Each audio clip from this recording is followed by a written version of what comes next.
Transworld Sport travelled to Chad's homeland of South Africa. Chad has spent most of his life in and around Durban, the country's third largest city, where he still lives with his father, Burt.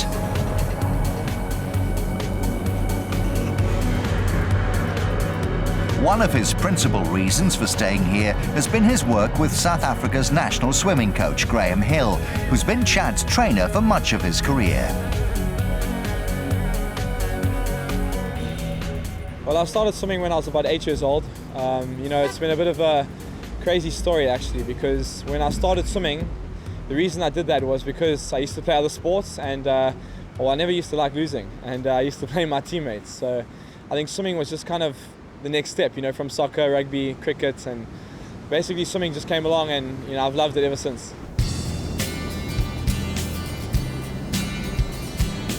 Swimming is far from a popular sport in South Africa, where many of the country's young prospects have to overcome the challenges of substandard facilities and poor funding. Whilst many move to the USA in search of better facilities, Chad's relationship with his family and his coach made the decision to remain in South Africa a straightforward one. It's definitely crossed every swimmer's mind that lives in South Africa, but I think the story that nobody else realizes is the story that there's so many other people that have gone to America, youngsters, and they haven't achieved. I think a lot of people have gone over there and it's worked for them, but I think for me, it's best back home. I have my family, I live so close to training, and it's just easier, I'm used to living in South Africa, and I love my country, so I'm not going to leave. Showing off now, sir. Yeah, he's showing off with now one way. Hey. Chad has long been heralded as a future star of the sport. The Commonwealth Games record holder in both the 50 and 100 metres butterfly, he was also one of the outstanding performers at the inaugural Youth Olympics in 2010, where he won 5 medals. Having beaten Michael Phelps on several occasions in the run-up to the 2012 Games, both his father and his coach believed that Chad had the potential to become an Olympic champion in London. People won't believe me, but we were expected to win the 200 fly. But in saying that without saying bragging, on his times and what he was doing in training so hard. But when we got there to London, it was so overwhelming. I said, please God, let him get a bronze medal in the relay, in the medley relay, just because he had trained so hard. It was very overwhelming. So in saying, we expected him to swim a good race. But when we got there, you see some champions that never made it into the final, never even qualified. So it's overwhelming, you know what I mean? Following his success in London, Chad returned home to South Africa a national hero.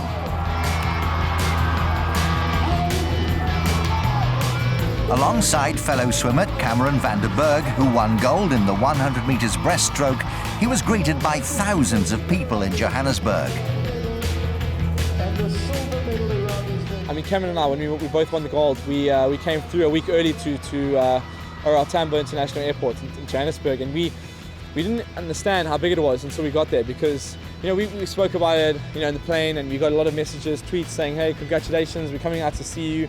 We thought maybe a couple of hundred, maybe 1,000 at the max. There was 10,000 people, maybe even more. They estimated over 10,000 people to welcome us back, and it's just for 2 guys, and we were just like, what?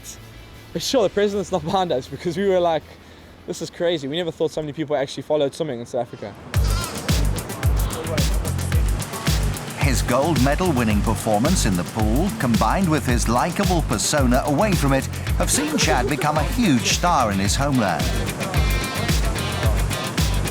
He spent the months after the Olympics fulfilling countless media engagements and working with the many companies keen to associate themselves with such a popular champion. The most Googled person in the country in 2012, he was also voted the Sports Star of the Year by the South African public. Anywhere in the world, if you had a boy like Chad the Clos, he's beautiful, man. He really is, and whoever meets him, he's humble, so I can't speak for other people, I just know how beautifully clean he is inside his heart. True sportsman. Hello, Chad. How are you? How are you? Good. My name is Sholo, and I gotta say, as a former swimmer and as a former swim coach, I am thrilled to finally have Chad Clos in studio. It's good of FM connecting Cape Town, and Chad, I don't know how long you've been looking forward to this, but I can tell you, I've been looking forward to this for a very long time. Welcome to the studio. And actually, before I get to the first question, congratulations. I don't think we've actually sat and been able to converse like this for a long time. Thank you. It was an honor to be able to chat to you after everything that you achieved out in London. Is it hitting home yet? Are you able to train? Are you able to live a normal life? Are you being run down in the streets by all the girls? What's going on, Chad? I was shooting a commercial for Future Life. It's a very big production. We started filming on Saturday and Sunday. The days a week.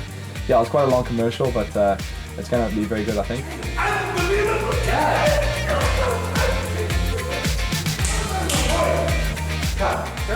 But I think being in Cape Town has been a lot different. A lot more models I've seen. Oh, really? But it's been great. You know, we've travelled around the last 8 weeks, and I mean, this is the last kind of, a few engagements. I'm looking at my dad, yeah, and he's nodding, yeah. So we've got a few more left, but yeah, definitely slowing down. And yeah, we're filming Transworld Sport as we speak now. Oh yes, is so that hello, camera over Transworld. there? Hello, Transworld Sport. It's good to see you too. Although Chad enjoyed the added media interest he received after the games, he quickly turned his attention back to the pool.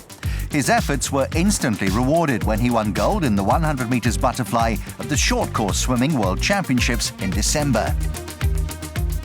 Well, you know, a lot of people ask me, like, what's your motivation to get back in the pool? And I think, my answer is very simple. There's a lot of things that I need to improve on, for the next year, next 4 years. And, I have a lot of competitions coming up, and I want to improve on that, I don't want to be the guy that just kind of, one hit wonder, who hit the Olympics and got a gold and silver and never was seen again.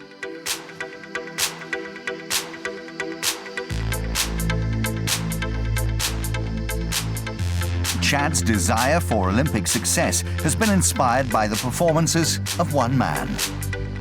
I mean, there's no secret, Michael Phelps is, my biggest inspiration ever. I watched him for the first time in the Athens Olympics. I was just 11 years old, and it's kind of crazy to think that I was an 11-year-old kid that was, watching and just wanting to be like him. And then, 8 years later, I was racing him in the Olympic final. So, I followed his progress for the last 8 years leading up to the 2012 Olympics, and you could say that I've definitely studied everything about him.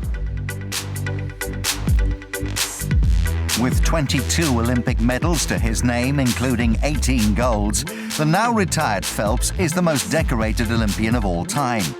Whilst it seems unlikely that anyone will surpass his achievements, Chad's gold in London has already seen him labelled as a possible successor to the American throne. Phelps himself has been nothing but complimentary about his former rival.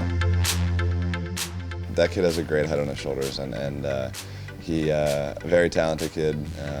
Seems like he's a hard worker, very passionate about what he's doing, and him and his coach have a great thing going. So, I don't think he needs any advice from me. Just keep doing what he's doing. Chad has been a great competitor, and I've gotten to know him a lot over the last year, and it's going to be fun to watch how he continues over the next 4 years, and wishing him all the best, and hoping to see great success.